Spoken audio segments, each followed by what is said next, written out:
Hey everyone, hope you're having a wonderful Easter. And I was thinking of what demo to kind of do for this weekend, and coincidentally it happens to be tax time. And so I thought, well, given that it's tax time, why don't I do a demo on damage? So that's what we're going to do today. We're actually going to set up some tags that'll represent armor on our characters, and then we're going to basically do damage proportional to that armor. So it's not going to be as step-by-step as some of my last tutorials, just because there's a lot of kind of setup work you have to do just for gameplay ability or gameplay tags.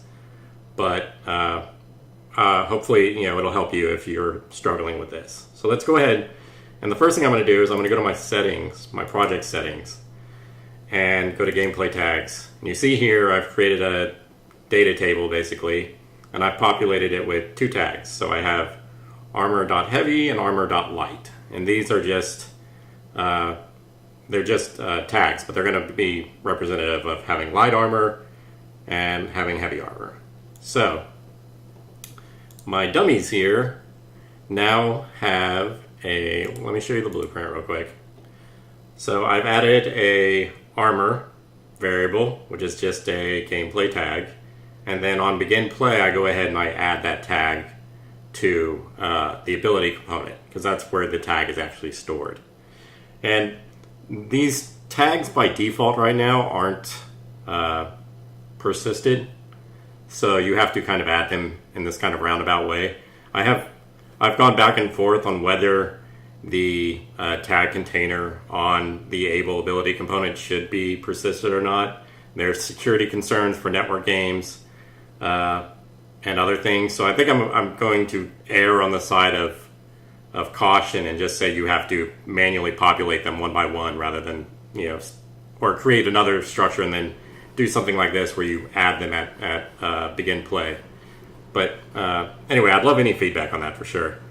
But you see here, I'm getting my tag. I just check if it's valid, and if it's valid, I add it to my container.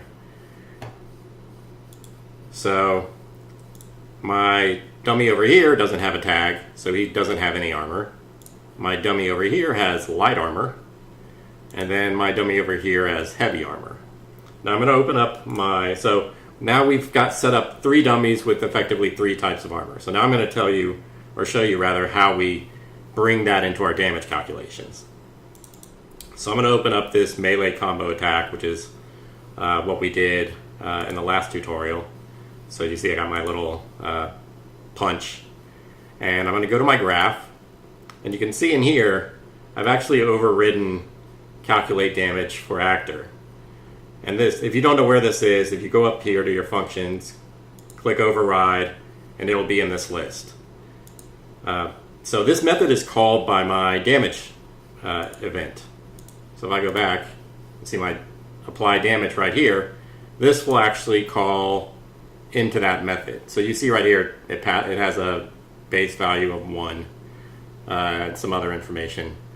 If I go to my graph, that action, that task, will actually call in this method and pass in that value that I set. So this will be 1, this base damage. And it also passes in a bunch of other information I can use to kind of decide how much damage I want to do.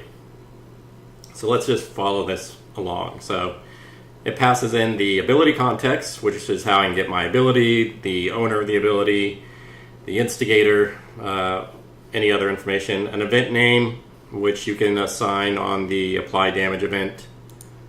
So you can see right here I don't have one, it's set to none, so it just passes none. And then the actor that I'm doing damage to, which is set up through the targeting system. So I grab my actor, which is guaranteed to be valid, and then or at least it should be. You may want to error and do a is valid check here, but in this case I know it is. So I get my actor, I get my ability component on my actor, and if it has one, I say, hey ability component, do you have a tag called armor.light? And you can see, if I click here, I say armor light, right? And if so, I want you to take my base damage, which I assigned earlier, which is 1, and I want you to have it. So I'm multiplying by 0.5, which is the same as a divide by 2, but computers like multiply versus divide.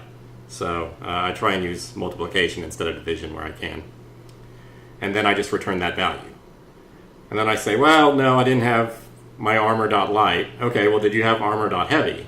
Oh, okay, yes, I had that. So I actually multiply it times 0.25, which is basically 3/4 reduction, right? Basically divide by 4. And then I return that. And if any of this isn't true or we didn't have an ability component, I just return whatever the base value is. So if we follow this, it's, hey, get my ability component. Is it valid? If so, do you have light armor? If so, reduce the damage by half. Do you have heavy armor? Reduce the damage by 3/4.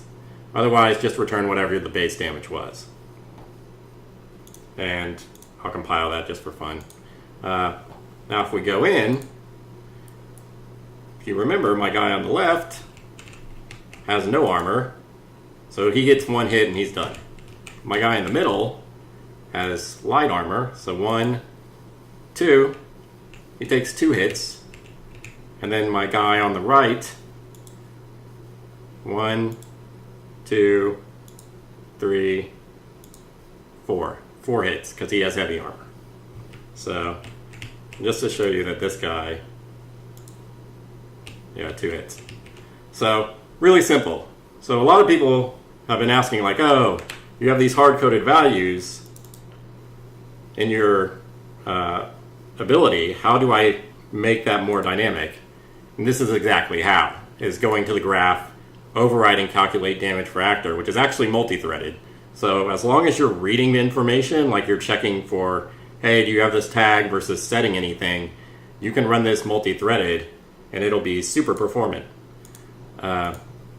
which is just this option here, use async calculate. So you can use this to drive your abilities and drive what damage you do to various types of actors based on whatever stats they have. So that's it.